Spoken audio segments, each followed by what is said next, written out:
สวัสดีพ่อแม่ไอ้น้องชนชาติมงและประชาชนเราทุกชนชาติชนเผ่าในประเทศลาวที่ฮักแพงก่อนอื่นข้าพเจ้าเป็นลูกหลานชนชาติมงที่ห่วงพัฒนาชาติมาเตเดอ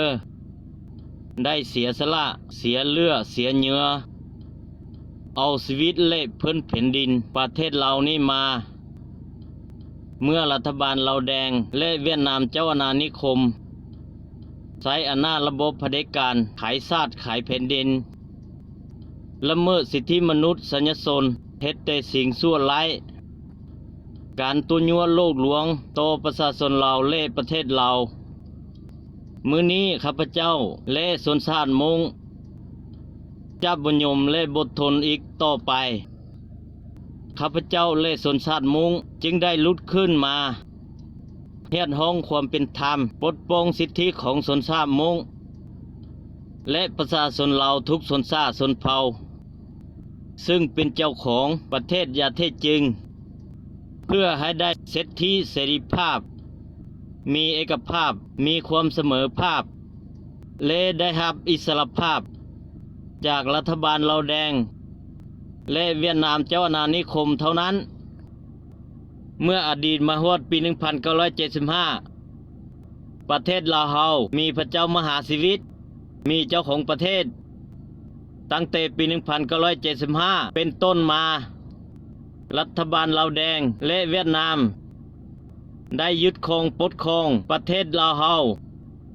มาฮอดปัจจุบันมีเพียงพรรคและลักอย่างเดียวเท่านั้นเมื่อประเทศลาวเป็นเมืองขึ้นของเวียดนามเป็นผู้มีอำนาจสูงสุดโดยการยึดครองปกครองอำนาจระบบเผด็จการนี้ประชาชนลาวบ่มีสิทธิและเสียงใดๆเลยได้ละเมิดสิทธิมนุษยชนหลายที่สุดในโลกได้บังคับคุดคิดคุฮิตฆ่าล้างประชาชนลาวทุกชนชาติชนเผ่าเสียชีวิตไปอย่างล่วงหลายขายชาติขายแผ่นดินคูดตัดทรัพยากรธรรมชาติบังคับขายที่ประชาชนลาวให้ชาติอื่นบ่มีการพัฒนาประชาชนลาวให้อยู่ดีกินดีบ่มีประกันสุขภาพของประชาชนบ่ป้องกันดูแลทุกสุดของประชาชนบ่มีการแก้ไขปัญหาต่างๆที่เกิดขึ้นทุกมื้อนี้เช่นเรื่องยาเสพติดการค้าขายของเถื่อนสิ่งผิดกฎหมายเรื่องเจ้าหน้าที่ฆ่าประชาชนตายโดยหาสาเหตุบ่ได้ประชาชนเราถูกขายให้ตั้งชาติเฮ็ดให้ประชาชนลาวเฮาตกทุกข์ได้ยากลำบากที่สุดและยังขับไล่ประชาชนลาวออกนอกประเทศอย่างล่วงหลายเมื่อเวียดนามเข้ามายึดครองปกครองประเทศลาวแล้วได้ส่งประชาชนเวียดนามเข้ามาอาศัยอยู่ในประเทศลาวอย่างล่วงหลายแย่งให้แย่งนาแย่งสัตว์ในดินสิ่งในน้ำบังคับประชาชนลาวเรียนภาษาเวียดนามเป็นหลักบังคับเรียนประวัติศาสตร์เวียดนามส่วนประวัติศาสตร์ลาวบ่ให้รับรู้เลยเมื่อฮู้ภาษาเวียดนามได้เวียเฮ็ดฮู้ภาษาอื่นบ่ได้เวียเฮ็ดให้รับรู้ว่าประเทศเราและประชาชนเรากำลังถูกเวียดนามกลืนกินและประเทศลาวเฮาจะกลายเป็นแขวงหนึ่งของเวียดนามในอนาคตอันใกล้นี้รัฐบาลลาวแดงเผด็จการและเวียดนามเจ้าอาณานิคมนี้ยังได้ประกาศและห้องต่อนานาชาติว่าประชาชนลาวเฮาทุกชนชาติชนเผ่าและประเทศลาวเฮาได้รับการพัฒนาแล้วมีความเจริญรุ่งเรืองประชาชนอยู่ดีกินดีมีความสงบสุขได้รับสิทธิเสรีภาพมีเอกภาพมีความเสมอภาพแล้วเมื่ออดีตมาฮอดปี 1975ประเทศเรามีทั้งหมด68ชนชาติชนเผ่าตั้งแต่ปี 1975 เป็นต้นมา โดยการยึดครองปกครอง อำนาจระบบเผด็จการนี้ปัจจุบันเหลือเพียง 48 ชนชาติชนเผ่าเท่านั้นบ่แม่นจากสิ่งชาติสิ่งแผ่นดินเท่านั้น 48 ชนชาติชนเผ่านี้ต้องสูญสิ้นหายไปด้วยจะเหลือหยังไว้เป็นประวัติศาสตร์ต่อไปอีกดังคานคนเราเว้าว่าศึกเลี้ยวแมวดักถ้าเป็นแนวนี้แท้ต่อไปชนชาติมงหรือชนชาติแมวจะสูญสิ้นหายไปจะผืนแผ่นดินประเทศเหล่านี้เช่นกัน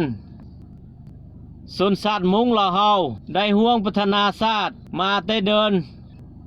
ได้เสียสละเสียเลือดเสียเหงื่อเสียชีวิตช่วยเหลือระบบเผด็จการนี้มาฮอดปัจจุบันชนชาติมงเราเฮาได้ผลประโยชน์หยังและผลตอบแทนหยังให้ฮาฮูว่าชนชาติมงเป็นท่าฮักไซเท่านั้นรัฐบาลเราแดงเผด็จการและเวียดนามเจ้าอาณานิคมยึดครองปกครองประเทศเรามาฮอด 44 ปีนี้ได้มบควรเศร้าทามหมดยุทธหมดสมัยไปแล้วมีแต่การละเมิดสิทธิมนุษยชนเฮ็ดแต่สิ่งชั่วร้ายสร้างแต่ความเดือดร้อนความทุกข์ยากมีแต่การตัวยั่วโลกลวงเท่านั้นชนชาติมงลาวเฮาและประชาชนเราทุกชนชาติชนเผ่าบ่ต้องสิ่งหวังลุกขึ้นมาเปลี่ยนแปลงการปกครองนี้ต้องสร้างประวัติศาสตร์ใหม่ความหวังใหม่ได้กำเนิดเกิดขึ้นในพื้นแผ่นดินประเทศเรานี้แล้วคือระบบใหม่และลัทธิใหม่จะปลดปล่อยประชาชนเราทุกชนชาติชนเผ่าและประเทศเราให้ได้รับอิสรภาพอย่างแท้จริงจะพัฒนาประเทศชาติให้เจริญรุ่งเรืองก้าวฐานนานาประเทศจะพัฒนาทุกชนชาติชนเผ่าให้อยู่ดีกินดีให้มีสิทธิเสรีภาพมีเอกภาพมีความเสมอภาพอย่างแท้จริงและประชาชนเราทุกชนชาติชนเผ่าจะได้รับการแก้ไขปัญหาต่างๆที่เกิดขึ้นอย่างเป็นธรรมและยุติธรรมต่อไปเพราะชนชาติมงลาวเฮาเป็นชนชาติหนึ่งใน 48 ชนชาติชนเผ่าได้เสียสละเสียเลือดเสียเหงื่อเสียชีวิตต่อสู้ปกป้องพื้นแผ่นดิน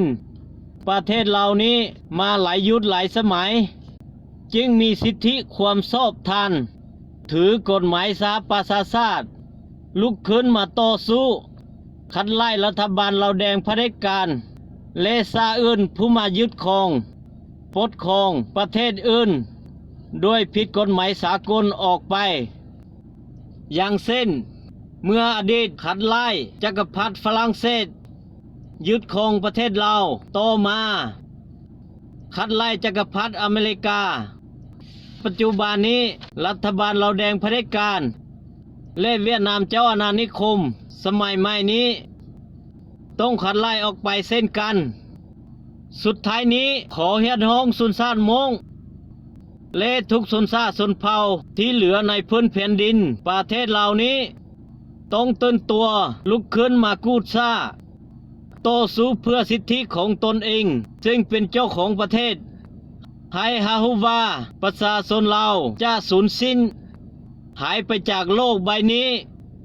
และประเทศเราจะบ่มีอยู่ในแผนที่โลกอีกต่อไปชนชาติมงและประชาชนเราทุกชนชาติชนเผ่าต้องร่วมมือร่วมใจกันขัดไล่อำนาจระบบเผด็จการนี้ผู้ละเมิดสิทธิมนุษยชนที่สุดในโลกผู้บ่แม่นเจ้าของประเทศอย่างแท้จริงออกไปและผู้ไขชาติขายแผ่นดินผู้เฮ็ดแต่สิ่งชั่วร้ายต่อประชาชนเราและประเทศเราต้องจัดมาลงโทษให้หมดสิ้นดังนั้นประชาชนเราทุกชนชาติชนเผ่าและประเทศเราจึงเกิดความสงบสุขมีสิทธิเสรีภาพมีเอกภาพ